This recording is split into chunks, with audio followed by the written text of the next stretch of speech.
Good morning my dear students. आज मैं आपको क्लास 12 मैथ साइंस का लेसन 3.1 मैट्रिक्स लेके आया हूं।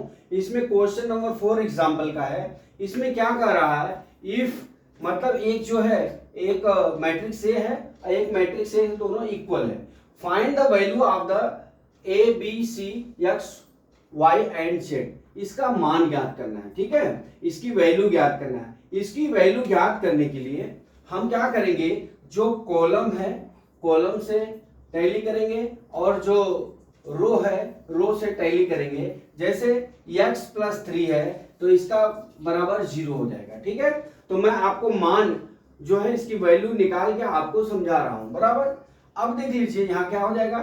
पहला मैं निकाल रहा हूं x प्लस 3 बराबर क्या हो जाएगा। यहाँ पे देख लीजिए पहले कॉलम में पहला क्या है, पहले कॉलम में पहला क्या है 0 है, तो यहाँ पे कितना हो गया 0 हो गया। अब यहाँ से हम x का मान निकाल लेते हैं। x बराबर कितना हो जाएगा 0 माइनस 3 बराबर कितना हो गया -3। x का मान कितना हो गया -3, ठीक है। ये x का मान हमारा -3 हो गया, ठीक। अब चलते हैं हम z प्लस 4, पहला निकल गया। अब निकालते हैं z प्लस 4 बराबर, अब यहाँ z प्लस 4 है तो दूसरे में इसके z प्लस 4 में दूसरे कॉलम में पहला रो में क्या है, दूसरे कॉलम के पहले रो में हमारा कितना है 6 है। अब यहाँ पे z बराबर क्या करेंगे, पक्षांतर कर लेंगे। 6 माइनस 4 बराबर कितना हो गया 2। z बराबर कितना आ गया हमारा 2, ठीक है। अब ये हो गया। अब चलते हैं हम क्या 2y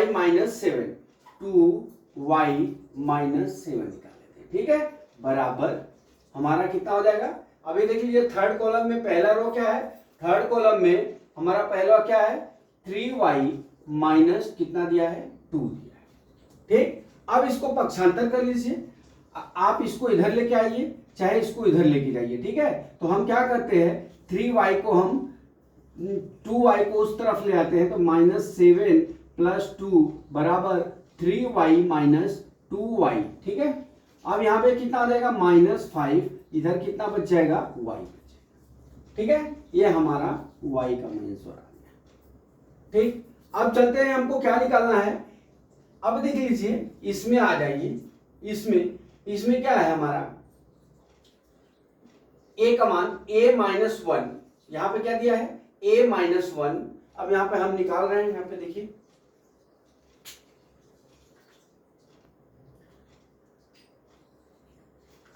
अब a-1 दिया है, ठीक है। यहाँ पे a-1 दिया है तो हम क्या करते हैं a-1 बराबर क्या हो जाएगा। अब देख लीजिए a-1 मतलब ये दूसरा कॉलम है, दूसरा कॉलम का दूसरा रो का है, दूसरे रो में दूसरा कॉलम है। तो ये क्या करते हैं हम a माइनस, यहाँ पे देखिए a-1 है, यहाँ पे भी क्या है ये -3 है। तब यहाँ पे क्या लिख लेंगे -3। a बराबर कितना हो जाएगा -3 प्लस 1, ठीक है। a बराबर कितना हो जाएगा हमारा -2 हो जाएगा। ये हमारा आंसर हो जाएगा, ठीक है। अब उसी तरह हम क्या निकालना है b निकालना है। तो यहाँ पे देख लीजिए b-3 बराबर 2b प्लस 4 है, कितना है b-3 बराबर 2b प्लस 3 है। तो यहाँ पे लिख लीजिए b-3 बराबर 2b प्लस 4। अब यहाँ पे भी जी पक्षांतर कर लीजिए, जो b के एलिमेंट से b की जगह रखिए और जो इसका मान है 3 4 है वो इस साइड कर लीजिए। तो आप कर लीजिए यहाँ पे, तो क्या लिखेंगे यहाँ पे इस तरफ जाएगा तो हमारा क्या हो जाएगा, यहाँ लिख लीजिए b-2b हो गया बराबर है कितना हो जाएगा 4 प्लस 3 हो जाएगा।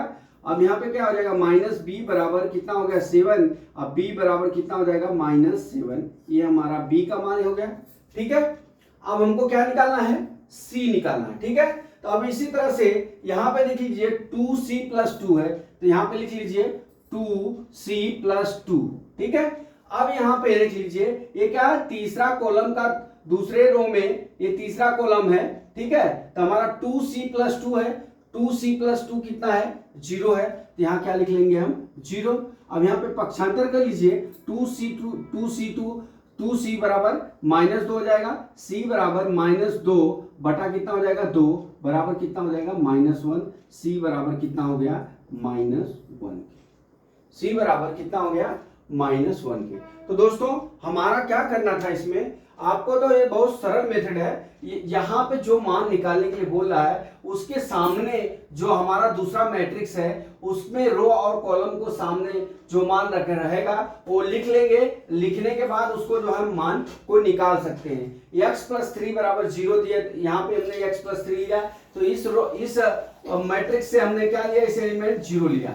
यहाँ पे क्या था z + 4 था, तो हमने z बराबर यहाँ पे क्या निकाल दिया 2 निकाल दिया, और y का मान यहाँ पे कितना था, तो हमारा यहाँ पे देख लीजिए यहाँ पे था, तो हमने पक्षांतर करके ये निकाल दिया। ठीक है, तो माय डियर स्टूडेंट्स मैं आशा करता हूँ कि ये सवाल आपको, ये न्यूमेरिकल आपको समझ में आ गया होगा। अगला न्यूमेरिकल कल मैं फिर लेके आता हूँ। जय मां सरस्वती, जय भारत माता, जय जवान, जय किसान।